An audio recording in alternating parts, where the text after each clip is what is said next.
Salut mes dodos, j'espère que vous allez bien.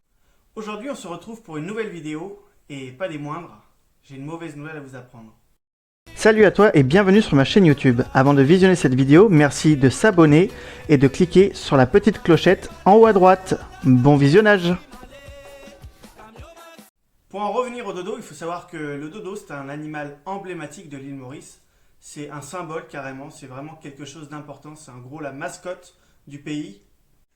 Le dodo est comparé en général à un espèce d'oiseau, apparemment un descendant du pigeon ou un cousin, ou alors peut-être un oncle.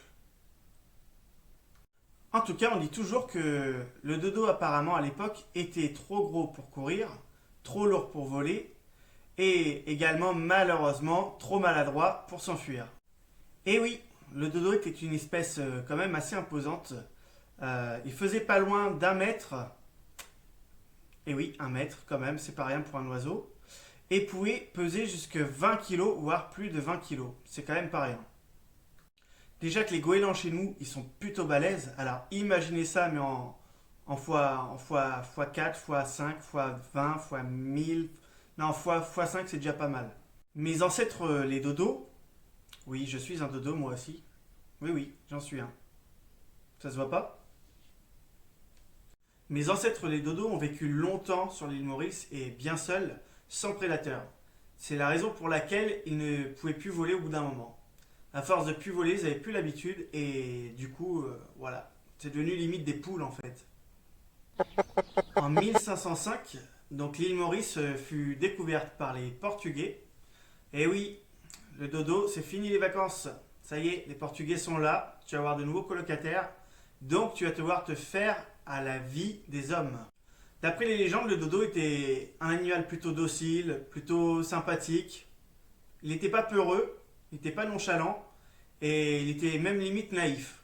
Les Portugais, du coup, ont pris possession de l'île, et ils ont dû faire tout un tas de choses, du business, ils ont mis des choses en place, voilà, pour développer un peu le commerce, toutes ces choses à l'île Maurice.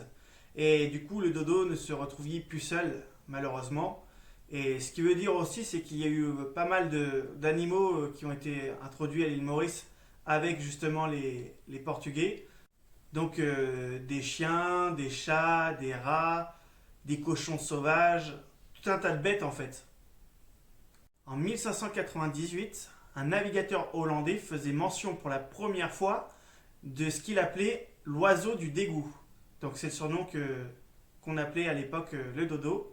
Et il faut savoir que le dodo a pas mal de surnoms assez moches. Alors l'oiseau du dégoût, pourquoi ce surnom? En fait, il faisait référence à son bec, parce que le dodo en fait avait un long bec assez crochu. Et en fait, il trouvait ça vraiment laid, vraiment moche. Et du coup, c'était l'oiseau du dégoût. Sans compter aussi qu'ils ont goûté le dodo et qu'ils trouvaient que le dodo puait et que la chair était vraiment pas bonne du tout à manger. Bon, il faut dire aussi que le dodo, il n'était pas apprécié des hommes, mais il gênait pas pour les manger pour autant. Bande de sales gosses. Bon, faut dire en même temps que le dodo, c'était une proie assez facile aussi, hein. Il n'était pas rapide, il était gros, il était imposant, il était gentil comme tout, vous pouvez l'approcher, et puis voilà quoi. Voilà.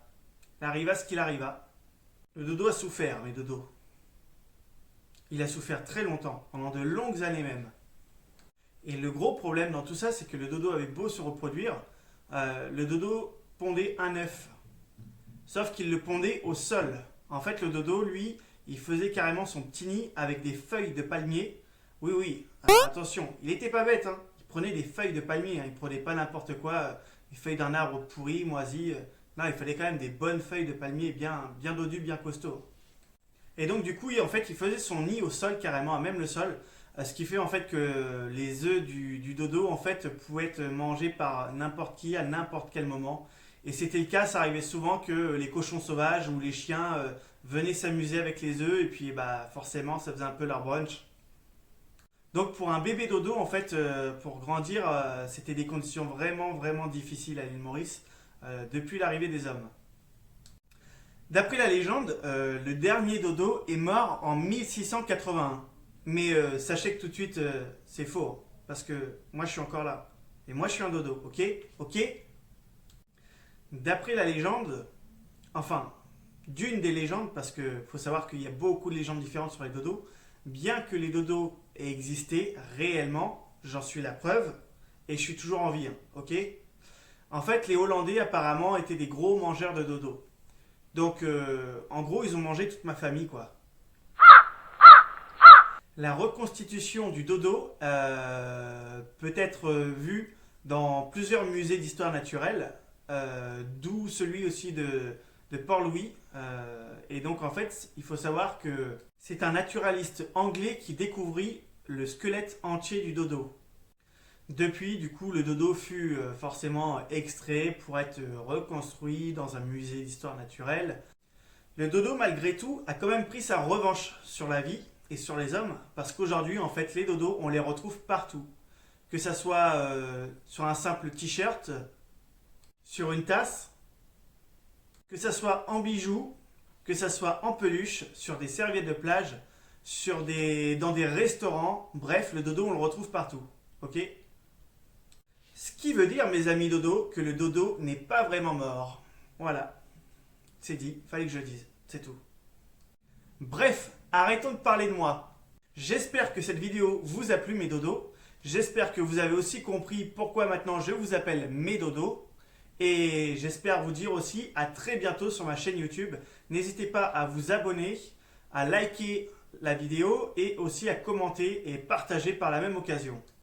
Pour ceux et celles qui le souhaitent aussi, on peut se retrouver sur ma chaîne Instagram, The French Dodo. On se retrouve bientôt pour une nouvelle vidéo. Bisous mes dodos!